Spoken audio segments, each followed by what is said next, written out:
오늘은 고린도전서 13장을 중심으로 해서 말씀을 좀 나누도록 하겠습니다.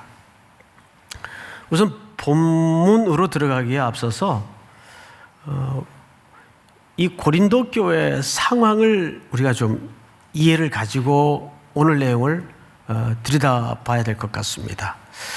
지금 고린도 교회 상황은 바울에 의해서 개척이 된 지 얼마 안 되고 또 그러다 보니까 갑작스럽게 부어지는 하나님의 은혜가 너무 컸어요. 특별히 은사가 사도행전에 나타난 교회 중에 가장 많이 나타났던 교회입니다. 그러다 보니까 교회 안에 어느새 자신들도 모르는 사이에 이런 분위기가 스물스물 끼어들기 시작했습니다. 은사 받았어? 아니, 쯧. 은사도 못 받았어 아직? 그러면 이제 이건 D급이 되는 거예요. 열등한 신자. 그런데 또 은사 받은 사람들 중에도 어떤 분위기가 일어나는가 하면 무슨 은사 받았는데 방언의 은사 받았는데 그거 하나야? 나는 예지의 은사와 투시의 은사를 받았는데 뭐 그래가면서 어느새 교회 안에는 성도와 성도 사이에 계급이 이루어지고 서열이 매겨지기 시작합니다. 그러니까 은사를 주신 하나님의 오리지널 목적을 오해하기 시작한 거죠.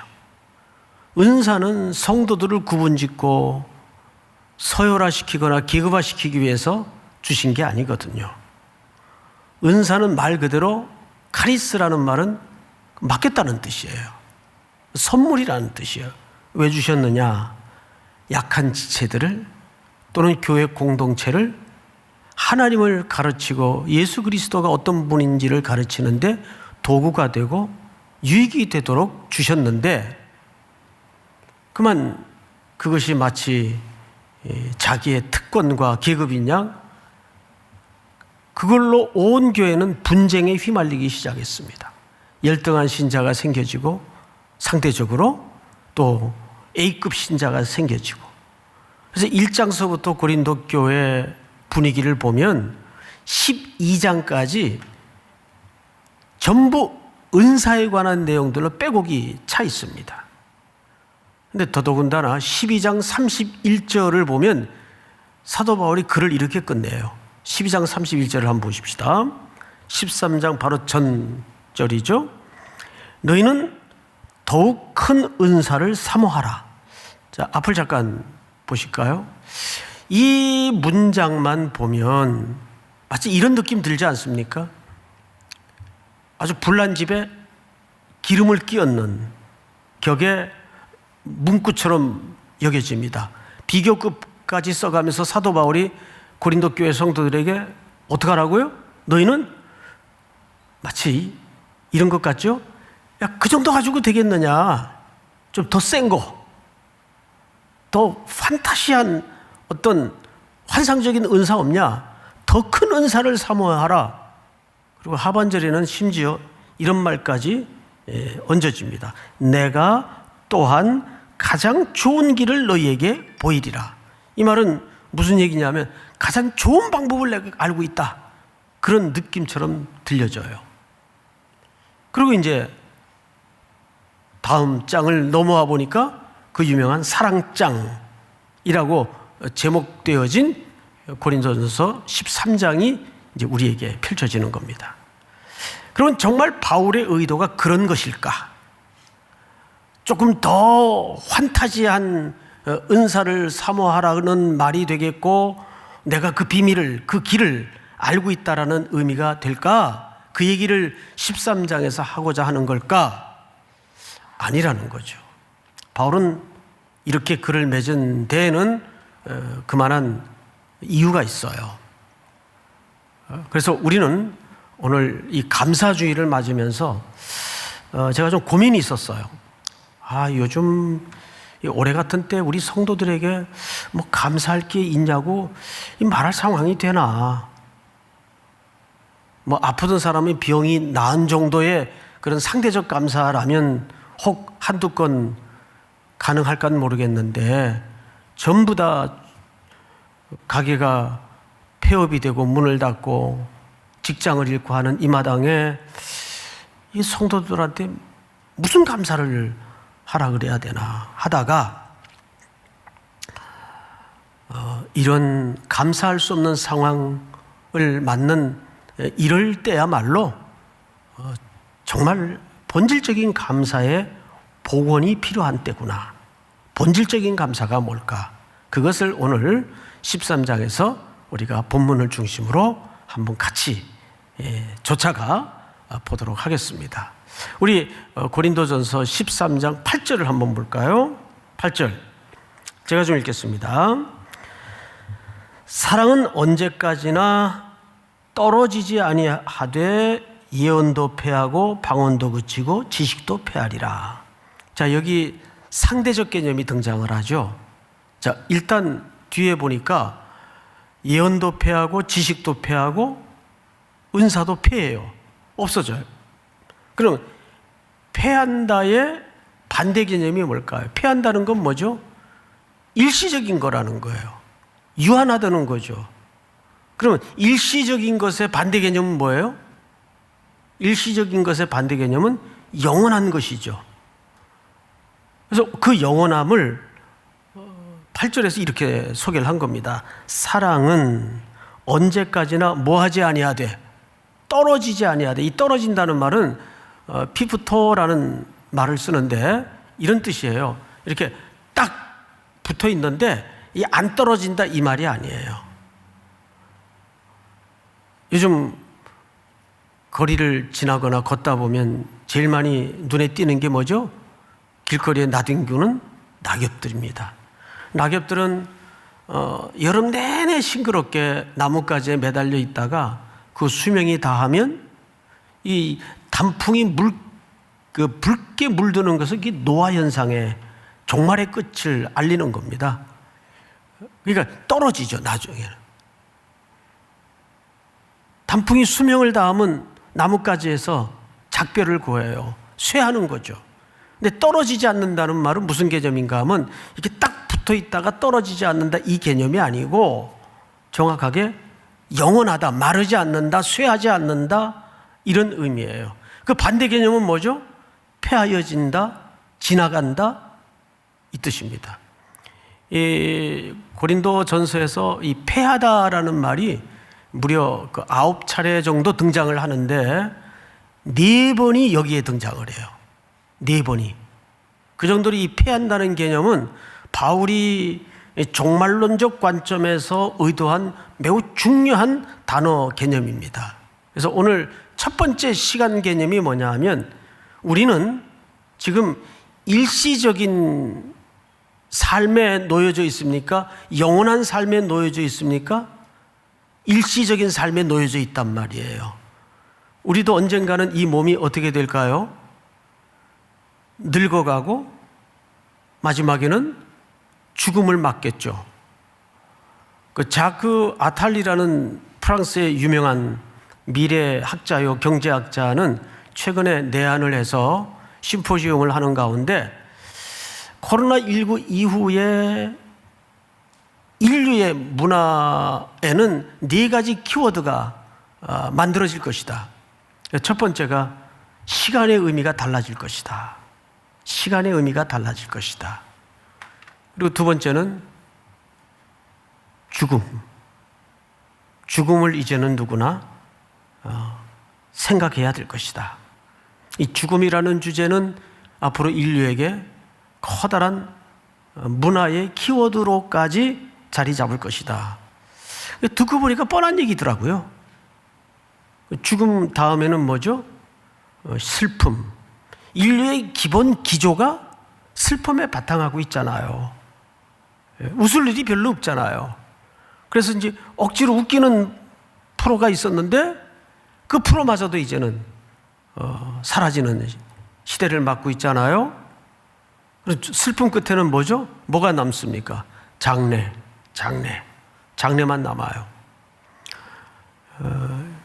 요즘은 그 장례가 전문인들, 그걸 상업으로 벌이로 하는 분들 손에 다 넘어가서 이 죽음의 고귀함을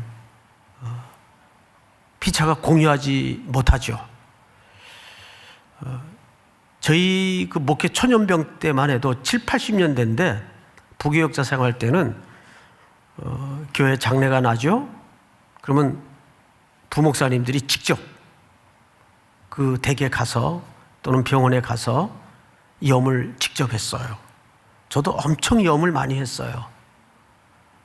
부자도 가난한 자도 높았던 자도 낮았던 자도 거칠었던 삶을 살았던 자도 평온한 삶을 살았던 자도 죽으면 말이 없어요. 그래서 알코올 솜으로 머리끝부터 발끝까지 다 닦습니다. 그리고 수의를 입혀요. 근데 죽은 자들이 입고 떠나는 마지막 그 수의는 어느 누구도 호주머니가 없어요. 귀떨어진 토큰 하나 가져갈 수 없는 데니까 수의에는 호주머니가 없어요. 호주머니 달린 수의를 봤다는 사람이 있으면 절 찾아오세요. 없어요. 그리고 이제 관에 모시고 결관까지 딱 하고 이제 방 위쪽에 안치를 해놓으면 천하에 거칠었던 자식들도 다 고개를 숙여요. 죽음 앞에서만은 인간은 겸비해지고 마음이 가난해져요. 그래서 그때 복음을 탁 전하면 거의 100% 다 영접을 합니다. 이게 죽음 앞에서의 연약한 인간의 적나라한 실체입니다. 저도 이번 주간에 참 가슴 아픈 장례에 참석을 했댔어요. 지구촌 교회 원로 목사님이신 이동원 목사님 아들이 둘이 있었는데 첫째가 황희, 둘째가 범인데 그 두 친구는 목사님 젊은 날부터 설교에 자주 등장했던 인물이라 제가 알고 있었어요. 근데 그 둘째가, 그러니까 동생이죠, 범이가 지난 2월 미국에서 이제 변호사 생활을 하고 있었는데 건강 진단을 받고 나서 대장암 말기 판정을 받았어요. 그리고 지난 6월에 수술을 하고 40 초반이에요. 이거 얼마나 젊은 나이입니까? 9살짜리 아들이 하나 있는데 수술을 하고 그렇게 고통스러웠다 그래요. 아파서. 그리고 지난 10월 미국에서 하나님의 부름을 받았습니다. 이 코로나 때라 오고 가는 것도 쉽지 않잖아요. 그래서 또 원로 목사님이신 이동원 목사님께서 건너가셔서 그 아들 장례를 다 치르고 이제 그 운구를, 유해를 한국으로 이동해서 이번 주, 그러니까 지난주 목요일 날 교회에서 한국에서 다시 장례를 치렀습니다. 많은 장례를 참석하지만 늘 보면 자식을 앞세운 장례만큼 가슴 아픈 장례가 없어요. 이번에 목사님이 아들을 잃고 나서 10가지 감사에 대해 글을 남겼더라고요. 거기 이런 부제가 붙어 있어요. 손양원 목사님에게 배운 10가지 감사. 손양원 목사님에게 배운 10가지 감사. 첫 번째가 아들이 그 지독한 암의 통증에서 해방되어 감사합니다. 많이 고통스러웠다 그래요. 두 번째, 영광의 나라 천국에 입성케 됨을 감사합니다. 그동안 유모가 많았던 아들로 인해 누린 기쁨을 인해 감사합니다. 단 한 번도 불평 없이 자랑만 하던 아내와 애교덩어리 손주를 남겨주어서 감사합니다. 어려서 게임을 좋아하더니 게임 회사 변호사가 된 것을 감사합니다. 너무 게임에 빠져서 거의 중독 수준까지 갔었던 모양이에요. 그래서 부모로서 걱정이 컸겠죠. 근데 커서 변호사가 돼서 하필 또 게임 회사에 근무를 하게 된 겁니다. 아들의 고통을 통해 예수님을 내어주신 하늘 아버지의 고통을 알게 하심을 감사합니다. 7번째, 아들의 암투병을 통해 수많은 암 환자의 고통과 연대하게 된 것을 감사합니다. 또한 자식을 먼저 떠나보낸 수많은 부모님들의 고통과 연대하게 된 것을 감사합니다. 아들의 치유를 위해 기도한 수많은 중보 기도자들과 한 지체가 된 것을 감사합니다. 마지막으로 아들이 간 천국을 더 가까이 소망하게 되어 감사합니다. 2020년 10월 가을 하늘 아래 아들 범이를 천국에 보내는 아빠 이동원, 10가지 감사를 이렇게 남겼더라고요. 결국 사랑하는 사람도 언젠가는 서로 작별을 해야 되고 다 떠나야 됩니다. 그러니까 이 땅의 것들은 다 일시적이에요. 그런데 C.S. 루이스라는 유명한 기독교 변증가요 저술가인 그분은 아주 독특한 이야기를 하나 우리에게 남겨요. 성도의 마지막 충성은 죽음이다. 성도의 마지막 충성은 죽음이다. 이게 무슨 의미일까? 고린도전서 15장에 보면 이런 기록이 있어요. 그 후에는 마지막이니 그가 모든 통치와 모든 권세와 능력을 멸하시고 나라를 아버지 하나님께 바칠 때라. 다 같이 25절 26절을 같이 읽습니다. 시작. 그가 모든 원수를 그 발 아래에 둘 때까지 반드시 왕노릇 하시리니 맨 나중에 멸망받을 원수는 사망이니라. 맨 나중에 멸망당할 원수는 누굽니까? 죽음이에요. 이 땅에 일시적인 삶을 붙들고 살던 모든 것들이 언제 끝나냐 하면 죽음으로 끝을 내요. 마치 출애굽한 이스라엘의 노예들이 그 노예를 끝내는 방법은 홍해를 건너는 방법 외에는 없어요. 죽음이죠. 사망은 그런 의미에서 우리에게 소멸과 폐하여지고 끝나는 시간이 아니라 새로운 영원한 가치와 삶으로 들어가는 통로에 불과합니다. 믿습니까? 스폴전 목사님이 그 황금의 입이라고 불리울 만큼 유명한 영국이 나온 세계적인 설교가죠. 그분이 임종을 맞을 때 성도들이 몰려와 같이 슬퍼하니까 나를 위하여 울지 말라. 보라, 땅은 물러가고 하늘이 열리누나 개성가를 불러라. 땅은 물러가고 하늘이 열리누나 개성가를 불러라. 그러니까 하나님의 사람들은 리얼리티와 실제가 영원한 시간을 향하는 것이니까 일시적인 것들이 끝나는 순간 모든 것들을 새롭게 입어요. 이것이 우리가 첫 번째 가져야 될 시선입니다. 믿습니까? 두 번째. 성경을 좀 보십시다. 9절.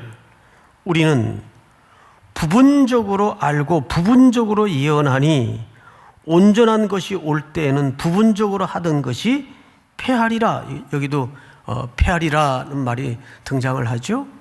근데 여기 두 가지 단어가 대척적으로 소개가 돼요. 부분적인 것과 온전한 것. 우리는 지금 부분적인 삶을 살고 있습니까? 온전한 삶을 살고 있습니까? 우리는 부분적인 삶을 산단 말이에요. 우리 어릴 때 퍼즐 게임을 해봤었죠? 퍼즐 그 한 조각을 붙들고 있으면 이게 도대체 뭔지, 이걸 어디다가 끼워야 되는 건지, 이 그림이 의미하는 바가 뭔지 전혀 알 수가 없어요. 왜? 우리는 결국 저마다 부분을 붙들고 있기 때문에. 근데 이 부분이 어디를 향하고 있죠? 온전함을 종말론적 의미로 향하고 있단 말이에요. 그래서 우리는 부분을 붙들고 있기 때문에 결국 혼란스럽고 답답하고 의문투성이고 그래요. 그러니까 그 유명한 가수도 테스 형 왜 그래? 질문을 하는 거예요. 테스 형 왜 그래? 여러분, 철학이라는 것은 끊임없는 질문이잖아요. 질문에 답을 누가 합니까? 신학이 하는 거예요. 신학이. 그래서 사실 신학하는 사람들은 정확한 의미에서 철학 박사 학위를 받으면 안 돼요. 철학은 끊임없이 질문이니까. 뭐 예를 들면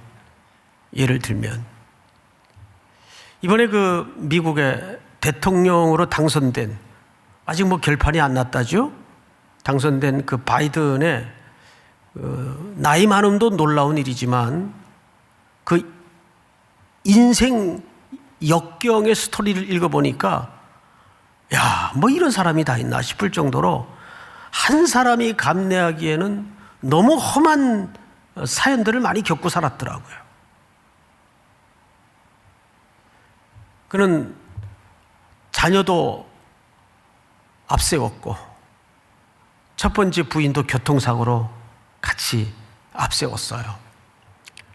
그러니까 배우자와의 사별만큼 인생에 가장 큰 충격은 없다잖아요. 근데 동시에 같은 사고로 딸까지 잃었어요.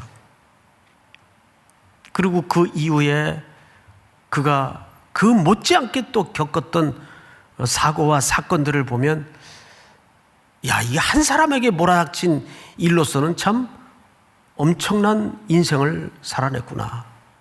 근데 이 바이든이 그때마다 자기를 버티게 했던 것은 아버지가 유언처럼 물려준 2컷짜리 그림 때문이라 그래요. 사진을 좀 한번 볼까요?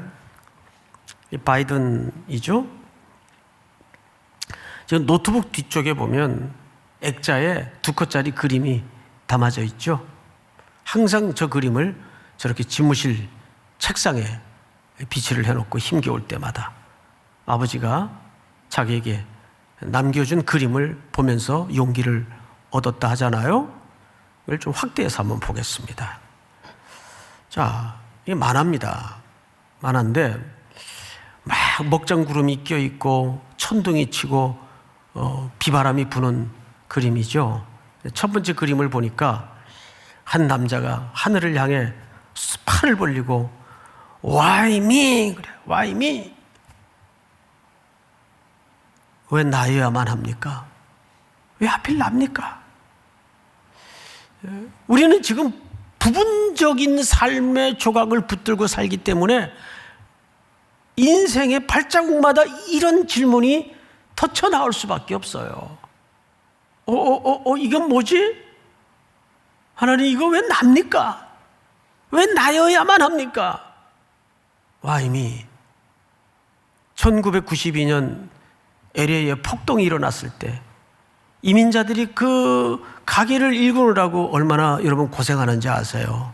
근데 자기들 의지와 상관없이 어느 날 폭도들에 의해서 가게가 방화되고 잿더미가 되고 모든 물건들이 강탈을 당할 때 그 불타 남겨진 옷 조각을 그냥 품 가득히 안고 어느 이민자인 한인 여성이 길거리에서 그 뉴스에 나왔어요. Why me? 신을 향해서 Why me? 왜 하필 납니까? 그런 절규죠. 어쩌면 지금 이 가운데도 우리 온라인으로 예배하는 모든 성도들 가운데도 그런 절망 끝에 비명 같은 소리를 지르는 분들이 틀림없이 있을 거예요. Why me? 근데 그 옆에 그림을 보니까 하늘에서 음성이 들려요. Why not? 왜 너는 안 되는데? 왜 너는 예외이어야 된다고 생각을 하니? 뭐 그 정도의 해석이 되겠죠? Why not? 왜 너는 아닌데? 왜 너는 아니어야만 하는데? 이때 오히려 용기를 얻었다고 해요. 우리는 결국 지금 모두 부분을 붙들고 있어요. 잘 몰라. 답답하고. 이게 뭘까? 왜 내게 이런 일이 닥칠까? 그 인생은 몽땅 수수께끼투성이에요. 그래서 솔로몬도 살아본 끝에 전도서라는 책을 통해서 결국 많은 이야기를 담고 있었지만 세 가지 얘기를 하는 거예요. 야, 인간이 살아보니까 모순투성이더라. 모순이라는 말은 인생이 틀렸다는 말이 아니에요. 알 수 없더라 그 말이. 어느 구름에 비가 올지 모르겠더라 그 말이. 그래서 사람이 철이 든다는 것은 장담과 큰 소리를 덜 치게 되는 것입니다. 젊을 때는 큰 소리들 잘 쳐요. 그러니까 세계가 다 자기 중심이니까 다 될 것 같으니까 장담도 잘하고 큰 소리도 잘 쳐요. 근데 나이가 들면 오늘 하루 잘 버티게 해 주십시오. 이 인생의 지혜가 쌓여지는 거죠. 오늘 하루도 감사합니다. 솔로몬이 두 번째 인생의 결론이 뭔지 아세요? 허무하더라. 허무하더라. 허무하다는 말은 철학적인 용어가 아니에요. 경제적 표현입니다. 장사하는 분들이 인생은 영업하는 자와 같다 그러잖아요. 시편 기자가. 바다에서 영업하는 자와 같으니. 장사하는 사람들이 제일 많이 장사하면서 하는 표현이 뭐예요? 남는 게 없어요. 이거 남는 거 없어요. 이거 허무하다는 말이 남는 게 없더라 그 말이에요. 남는 게 없더라. 정말 남는 게 없잖아요.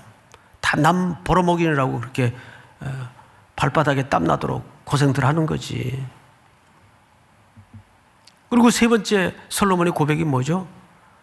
영원한 것도 없더라. 다 유한하더라. 간단한 얘기 같은데 그걸 송태근이가 얘기했다면 글쎄 그럴 수도 있는데 모든 걸 누려보고 가져봤던 솔로몬이 했다면 그런 줄 아셔야 돼요. 솔로몬이 했다면. 오늘 사도 바울도 여기서 부분적인 것과 온전한 것. 그러니까 어린아이 때는 부분적인 것밖에 몰라요.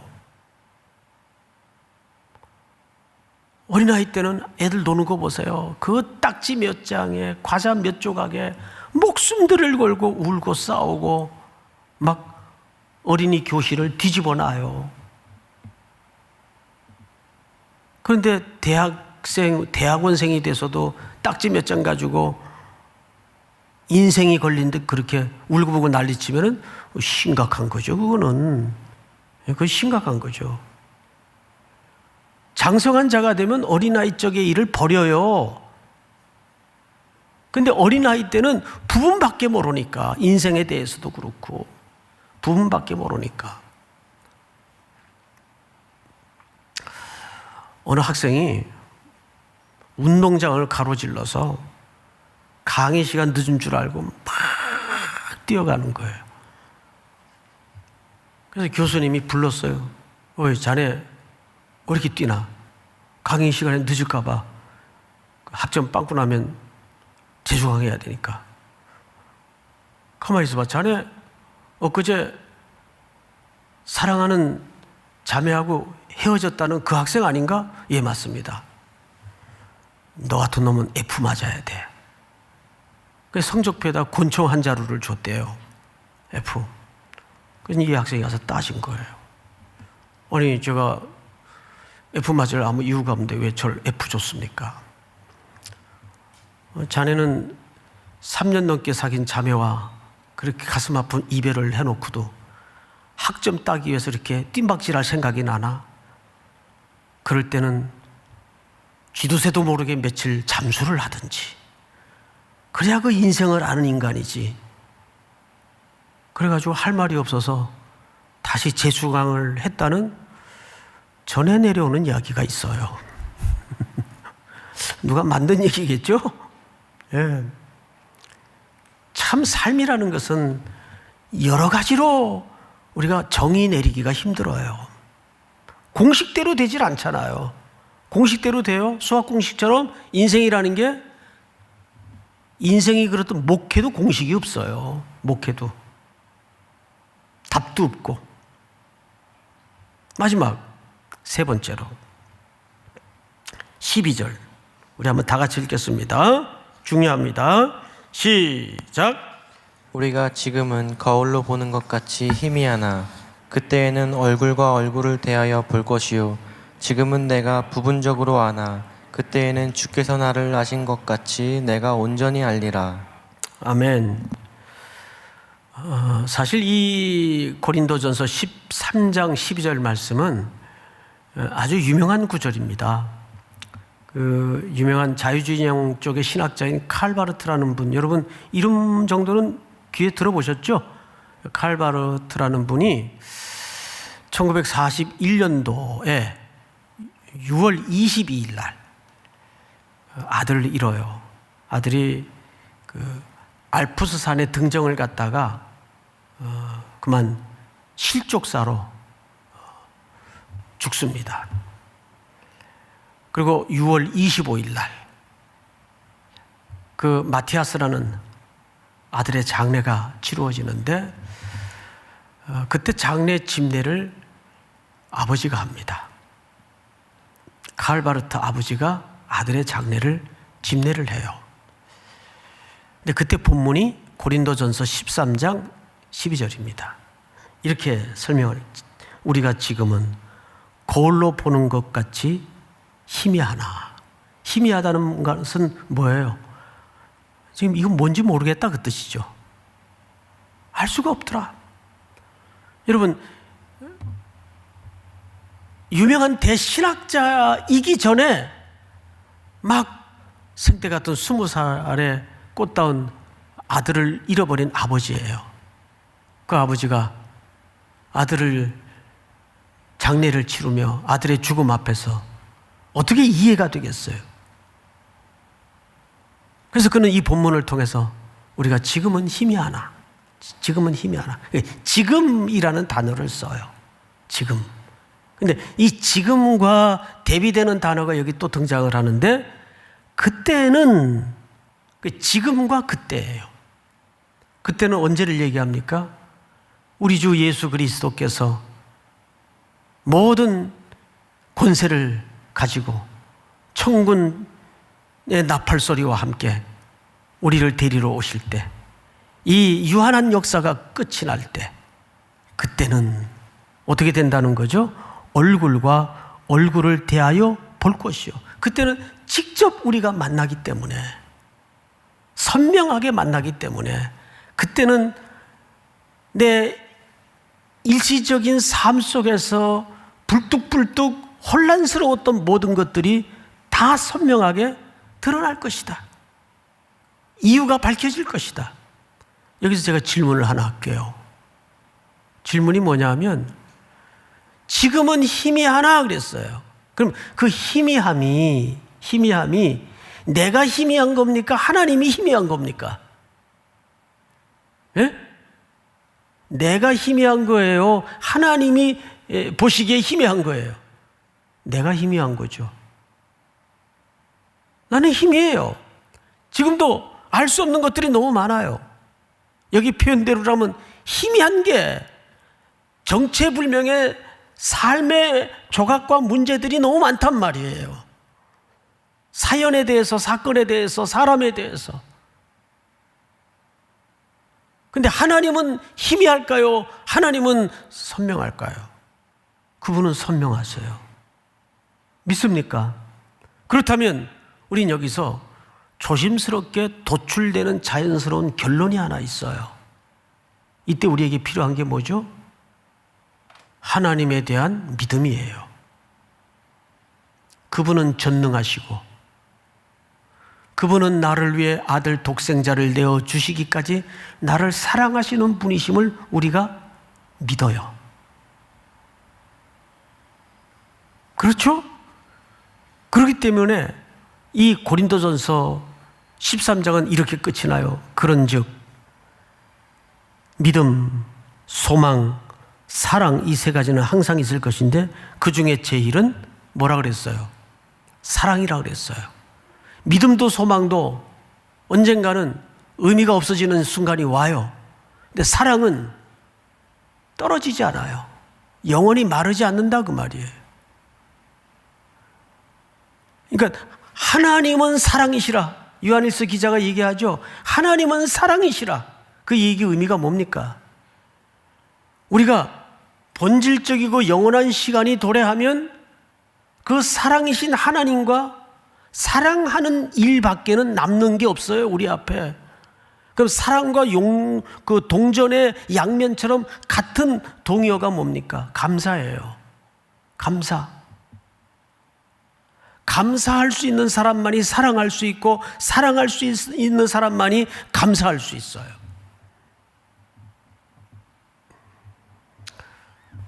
C.S. 루이스는 사랑을 이렇게 정의하더군요. 사랑은 감정이 아닙니다. 사랑은 의지입니다. 그건 감사도 마찬가지예요. 감사도 감정이 나와서 감사하는 게 아니에요. 의지예요. 이걸 왜 의지라고 했을까? 그래서 재밌는 얘기를 하나 쓰더라고요. 저 사람을 사랑해야 될까 말아야 될까 고민하지 말라는 거예요. 그냥 사랑하는 걸로 여기라는 거예요. 사랑할까 말까 고민하지 말고 사랑하는 걸로 치라는 거예요. 그러면 놀라운 비밀이 생긴다는 거죠. 그래서 나는 대단한 비밀이 그 다음 이야기에 쓰여질 줄 알았어요. 그 놀라운 비밀이 뭔지 아세요? 그러면 신비스럽게도 사랑의 방법과 힘이 나온다는 거예요. 근데 정말 그렇더라고요. 정말 힘도 쓰면 더 나오듯이 사랑은 절대 감정선이 아니라는 거예요. 감사도 감정선이 아니라는 거예요. 감정선이 아니고 의지이기 때문에 의지는 어떻게 해야 돼요? 이거는 훈련하고 연습하고 반복해야 돼요. 그래야 사랑하게 되고 그래야 감사하게 되는 겁니다. 쉬지 말고 기도하라. 항상 기뻐하라. 범사에 감사하라. 이 세 단어가 다 문장이 명령형으로 돼 있어요. 이걸 어쩌자고 명령을 하시는 겁니까? 왜? 이건 감정으로 하는 문제가 아니기 때문에. 이것이 그리스도 예수 안에서 너희를 향하신 하나님의 뭐니까? 뜻이니라. 그 뜻이 뭐예요? meaning. 그 의미가 아니에요. 하나님의 의지니라 그 말이에요. 그 말은 곧 종합해 보면 무슨 뜻이 됩니까? 항상 기뻐하라, 쉬지 말고 기도하라, 범사에 감사하라. 이것이 그리스도 예수 안에서 너희를 향하신 하나님의 의지니라. 내가 너를 기쁘게 만들 것이고 너를 반드시 감사하게 만들 것이고 너를 항상 기도하게 만들 것이다. 여러분, 믿음도 소망도 보이지 않는 일시적인 유한한 시간 속에 필요한 덕목이었다면 그건 면대면으로 보는 날 의미가 없어집니다. 하나님의 나라에서는 얼굴과 얼굴로 만나기 때문에 사랑만 남아요. 그래서 사랑을 하게 되면 요리를 한다 그러잖아요. 마켓컬리인가요? 광고가 아니에요. 사랑을 하게 되면 요리를 한다 그러잖아요. 정말 그래요. 사랑하는 사람이 생기면 방법을 찾게 돼요. 그게 뭐죠? 그게 감사예요. 믿습니까? 누군가 사랑이 시작이 되고 사랑하는 사람이 생기면 뭘 해줄까? 어떻게 해야 저 사람이 기뻐할까? 할렐루야. 금년은 어느 해보다도 어둡고 캄캄한 답이 없는 긴 터널의 시간을 우리는 지금 함께 지나고 있습니다. 물리적으로는 감사할 수 없는 상황이지만 올해야말로 어쩌면 십자가에 아들을 내어주기까지 하나님의 사랑의 의지를 표현하신 그 사랑에 묶여 다시 우리에게 주시는 감사의 본질적 회복은 주님이 그토록 눈물겹게 찾고 있는 잃어버린 양들과 이 땅에 어둡고 공고한 삶의 자리에 누군가의 도움 없이는 일어나지 못하는 그 이웃과 형제들을 향해서 여러분들의 헌금이, 여러분들의 나눔이 쓰여질 겁니다. 여러분, 부자는 돈 있는 사람이 부자가 아닙니다. 나눌 수 있는 사람이 진짜 부자예요. 돈을 억만금 쌓아놓고도 나눌 수 없는 사람이라면 슬프게도 가난한 자입니다. 그리스도 안에서 부유한 자로 일어서는 은혜가 있기를 축복합니다.